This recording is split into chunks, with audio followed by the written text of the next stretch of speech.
Salesman insults black man, then learns he's the billionaire owner. The fluorescent lights of the downtown showroom buzzed overhead as Richard Benson, a slick salesman in his early 30s, leaned confidently against a gleaming display counter. It was a busy day at Luxor Innovations, a company celebrated for its cutting-edge products and impeccable service. Richard, known for his fast-talking charm and polished manner, prided himself on closing deals with a smile and a well-practiced pitch.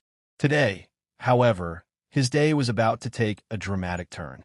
Across the showroom, a well-dressed black gentleman, Marcus Allen, browsed the latest tech gadgets with a quiet dignity that belied his keen interest. Marcus moved methodically from display to display, his eyes carefully appraising each product. To Richard, who had been trained to project confidence and sometimes even condescension, Marcus's unassuming presence stirred a mix of irritation and disbelief. In Richard's mind, the polished facade of success had to come with a certain flair, something Marcus, with his quiet reserve, clearly lacked. Unable to contain his disdain, Richard sidled over with a smirk. "You must be new around here," he drawled in a tone laced with derision, "because I don't recall seeing anyone like you buying our premium models." His words, meant to be playful yet edged with arrogance, cut through the air. Marcus paused, his eyes narrowing slightly, before responding in a calm, measured tone. "I'm interested in the features, not in your empty banter." The exchange, brief yet biting, caught the attention of nearby customers and staff. Richard's colleagues exchanged amused glances, while a few customers looked on with discomfort. Richard, riding the high of his perceived superiority, continued his onslaught. "You really think you belong in our VIP section? That's rich," he said, his laughter echoing through the showroom. The words hung in the air, a blatant insult that painted Richard as dismissive and prejudiced. Before Marcus could reply, a hush fell over the room as he quietly straightened his jacket. "Sir," Marcus said, his voice even but resolute, "I believe my credentials speak for themselves." He reached into his briefcase and pulled out a sleek card. In that moment, the atmosphere shifted. The cool confidence in Marcus's tone contrasted sharply with Richard's smarmy sneer. Unbeknownst to Richard, what he had so casually ridiculed was far more than a prospective customer. It was a man whose quiet presence concealed an extraordinary secret. As the tension simmered and onlookers murmured, the stage was set for a twist that would not only shatter Richard's conceited worldview, but also expose the deep irony of his own assumptions. The seeds of retribution had been planted, and in that charged moment, the story of one haughty salesman was poised to be rewritten in the most unexpected way.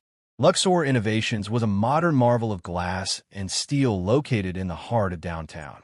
Its expansive showroom boasted state-of-the-art technology and a clientele that prided itself on luxury and innovation.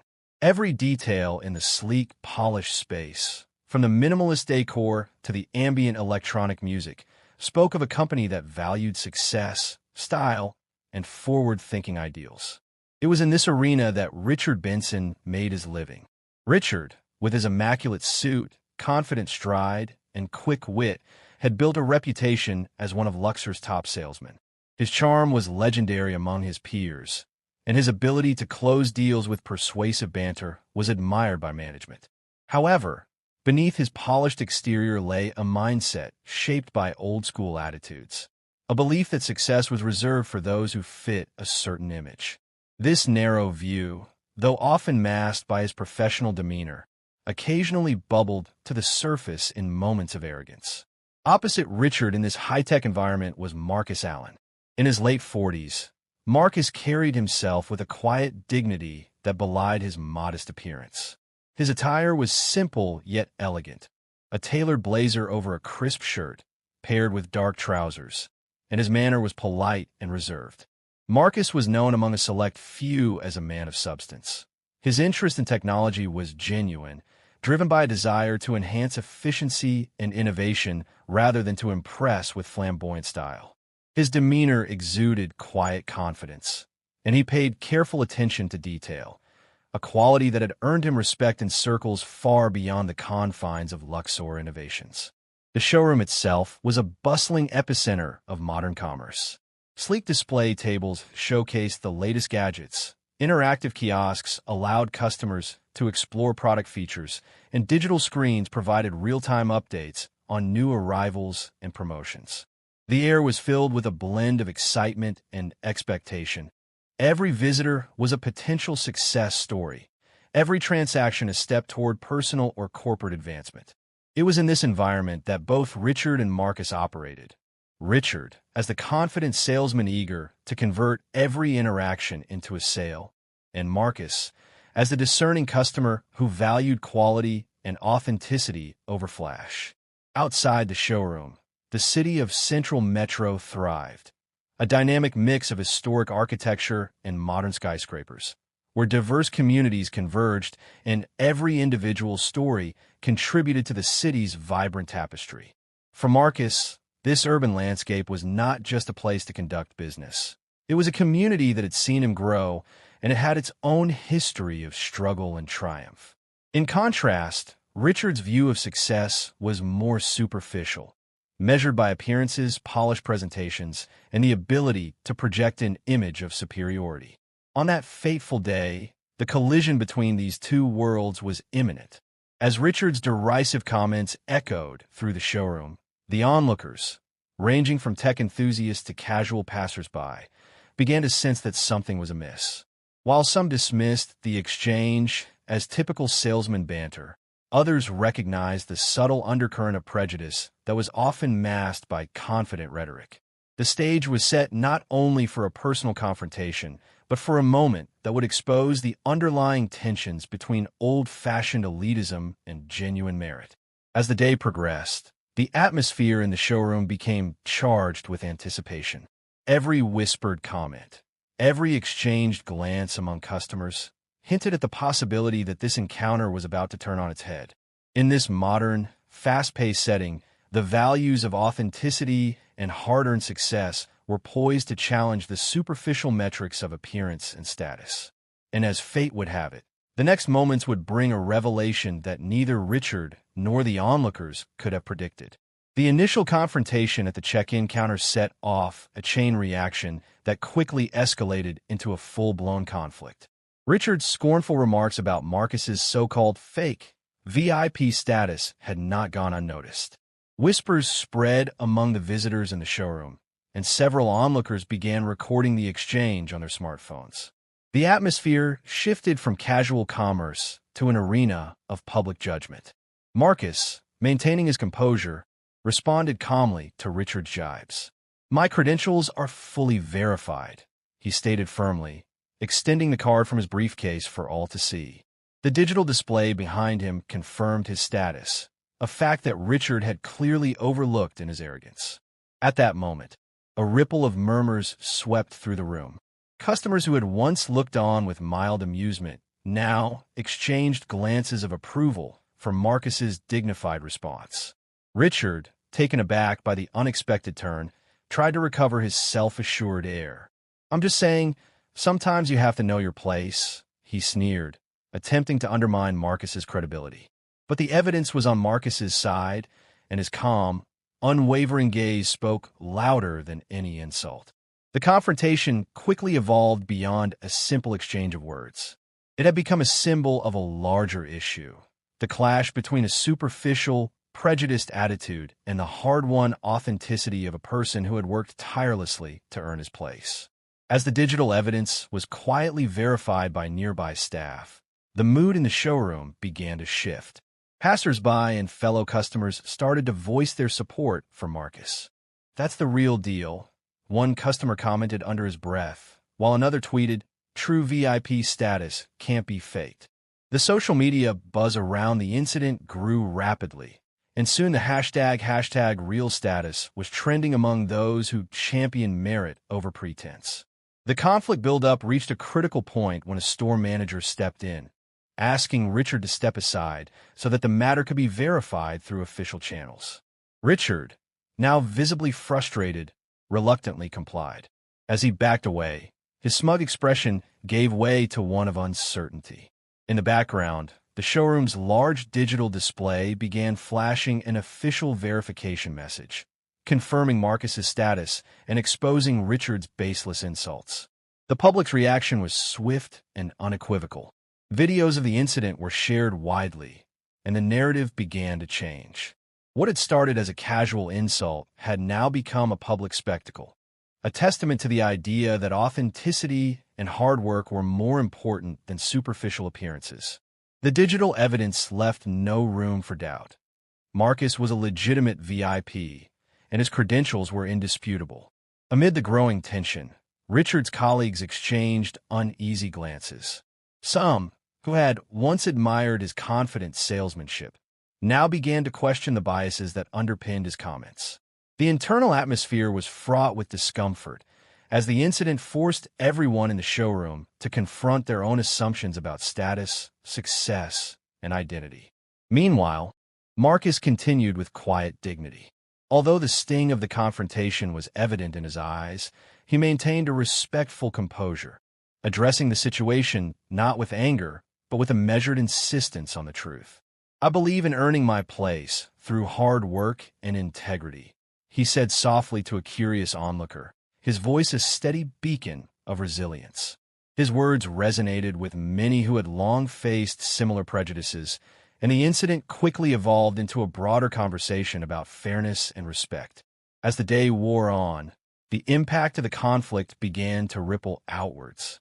The incident was discussed not only within the walls of Luxor Innovations, but also on social media platforms and local community forums. Every shared video clip, every supportive comment, added fuel to the growing movement demanding that true achievement be recognized regardless of superficial biases. What began as an isolated verbal altercation had now become a microcosm of a larger societal issue, a challenge to the notion that status could be arbitrarily assigned by those clinging to outdated stereotypes. The tension continued to mount as the store manager and a few senior staff members promised a formal review of the incident. They assured customers that the matter would be addressed with the utmost seriousness. The digital evidence, now backed by official verification, stood as a testament to the undeniable truth. Authenticity, earned through dedication and hard work, was far more powerful than any facade. In that charged moment, the seeds of change had been sown, and the community began to rally around Marcus's example, setting the stage for a dramatic escalation that would force everyone involved to re-examine their values and assumptions. In the days following the confrontation, the incident at Luxor Innovations quickly snowballed into a full-blown public controversy. Social media erupted with posts and videos that captured every moment of the exchange between Richard and Marcus. Hashtags such as #RealStatus and #RespectEarned trended locally, and the story became a symbol of the ongoing struggle between superficial elitism and genuine merit. Within the showroom, the mood shifted dramatically. Employees and customers who had witnessed the incident expressed their outrage at the baseless insults and the deep-seated bias that had driven them. "How can someone be so blinded by prejudice?" one customer tweeted, while another posted a video clip highlighting Marcus's calm dignity in the face of mockery. The collective sentiment was clear. Authenticity and hard work deserved recognition, and any attempt to diminish that was unacceptable. The internal investigation into the incident took on new urgency. Senior management at Luxor Innovations, determined to uphold the company's values, initiated a formal review of all customer interactions and employee conduct. Digital records, security footage, and witness testimonies were meticulously compiled, and it soon became apparent that Richard's behavior was not an isolated lapse, but part of a broader pattern of superficial judgment that had crept into the company's culture. As the evidence piled up, the story spread beyond the confines of the showroom. Local news outlets picked up the story, and soon the incident was being discussed in community meetings, on talk shows, and in social media debates. Critics of elitism and advocates for diversity praised Marcus's example, while others decried the arrogance of those who measured worth solely by appearance. "True success is earned, not fabricated," one opinion piece declared, echoing the sentiments of countless supporters who rallied behind Marcus. Within Luxor Innovations, tensions among the staff grew as well. Some employees, who had once admired Richard's confident sales approach, now found themselves questioning the values he represented. Private conversations revealed that several colleagues had observed similar behavior in the past, though no one had dared to speak up.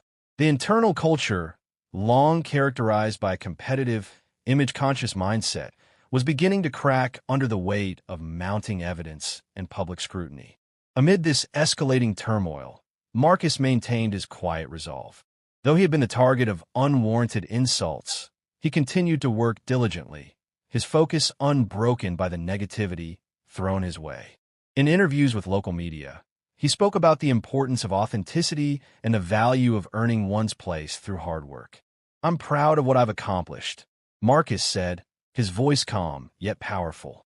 "I believe that our worth is determined by our actions, not by someone's narrow-minded opinion." His message resonated widely, inspiring not only other customers but also employees within the company. The rising tension reached a critical point when Luxor Innovations senior management announced that a formal review of employee conduct would be published publicly. This announcement sent shockwaves through the company and the community alike, as it promised not only accountability but also a reassessment of the standards that had long governed interactions with customers. The internal review revealed that Richard had, on multiple occasions, made remarks that undermined the values of diversity and inclusion that the company sought to uphold. The public, now armed with undeniable digital evidence and official confirmation, demanded that the company take action to reform its culture. Local community leaders and civil rights organizations joined the conversation, organizing public forums and panel discussions that addressed the broader implications of the incident.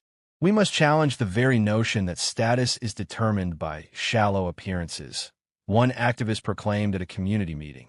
"Today we celebrate a man who embodies the true spirit of perseverance and authenticity." These events further fueled the public's desire for change, as every new video clip and shared testimonial added to the chorus of voices calling for a more equitable society. As the investigation and public debate continued, Richard's behavior came under intense scrutiny. What had begun as a simple sales pitch had morphed into a case study of how prejudice could distort professional interactions and how digital evidence could force a reckoning. The mounting pressure, both internal and external, began to erode the once unshakable confidence that Richard had taken for granted. His colleagues, who had long admired his charm, now whispered about the need for a cultural shift, a move away from superficial judgments toward a genuine celebration of merit. The tension in the community was palpable, as every shared social media post, every news segment, and every community discussion reinforced the message that authenticity and hard work were the true markers of success. The incident at Luxor Innovations had become a lightning rod for a broader debate on elitism, prejudice, and the transformative power of accountability.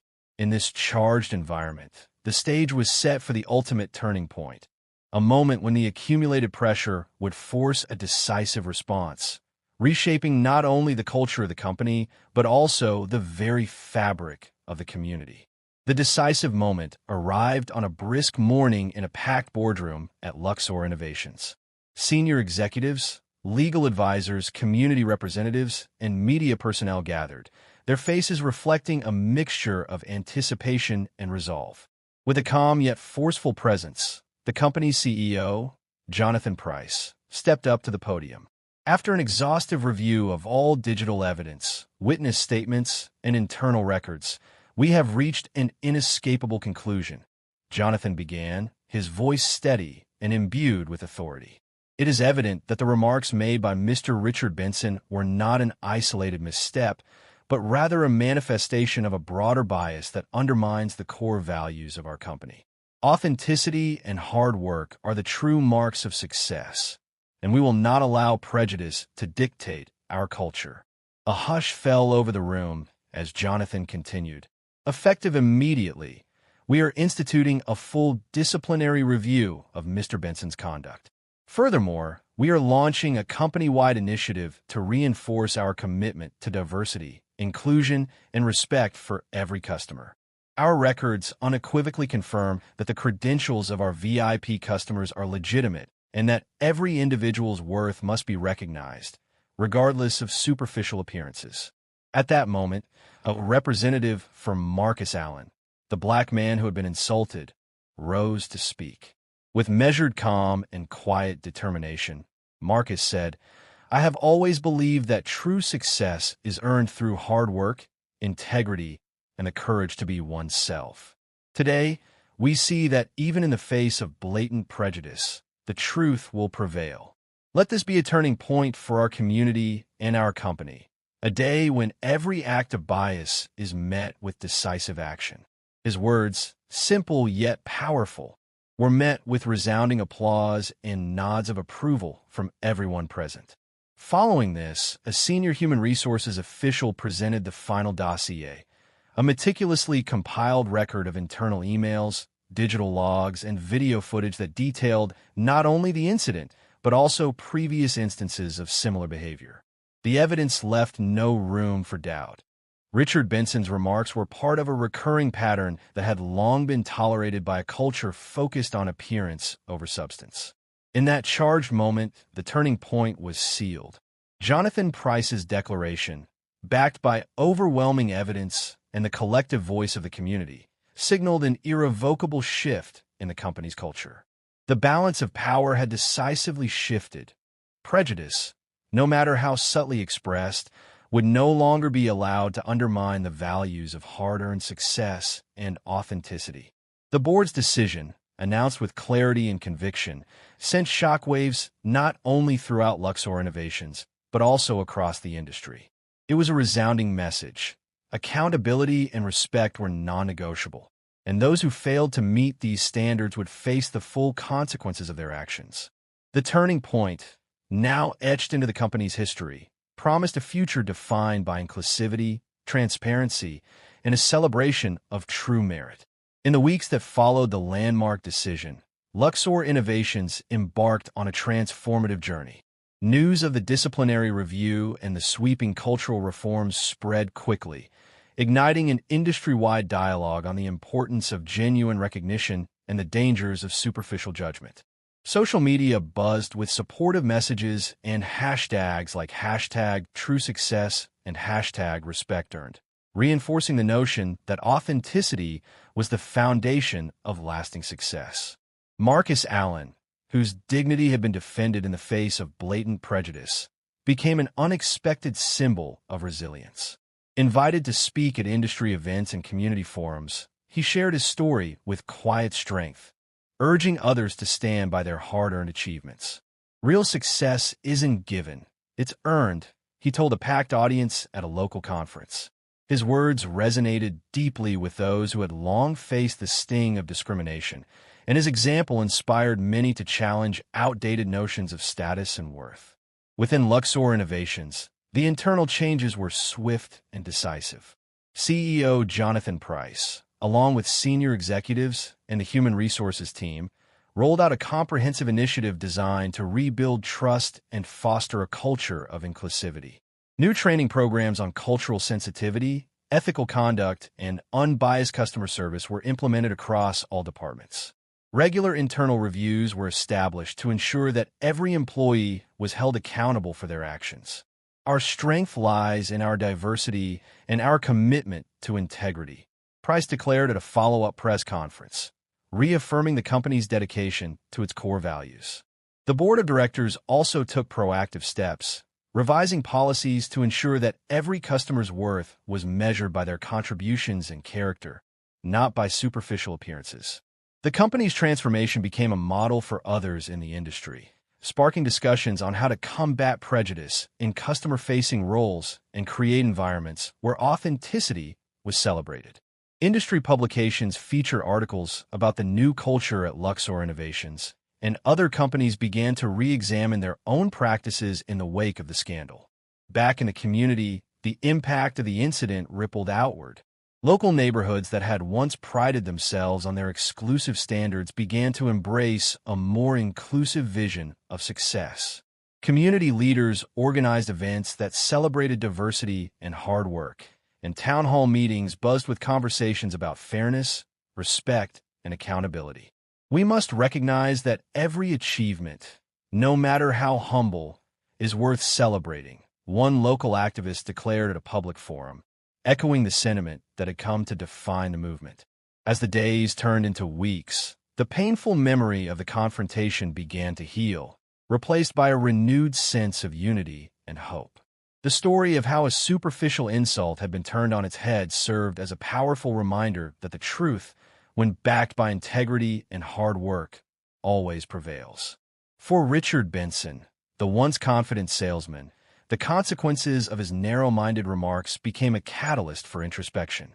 Though he faced disciplinary action and public scrutiny, his case also ignited a broader conversation within the company about the need for change and the importance of truly valuing diversity. At a final celebratory event held at a modern conference center, employees, community members, and industry leaders gathered to honor the new era of accountability. Under soft, uplifting lighting, CEO Jonathan Price took the stage one last time. Today, we celebrate not just a victory over prejudice, but the promise of a future where every individual is respected for who they truly are, he proclaimed. His words were met with a standing ovation, a fitting tribute to a journey that had begun with a single insult and ended with a transformative embrace of truth and inclusivity. In the end, the story of that day, marked by the collision of arrogance and authenticity, became a beacon of hope. It reminded everyone that while prejudice may cast long shadows, the light of accountability and genuine respect can ultimately transform even the most entrenched systems. Luxor Innovations emerged not only as a company that valued technology, but as an institution that celebrated the human spirit. And as Central Metro moved forward, the legacy of that fateful encounter continued to inspire a new generation to pursue success on their own terms, defined not by shallow judgments, but by integrity, resilience, and the courage to be authentic.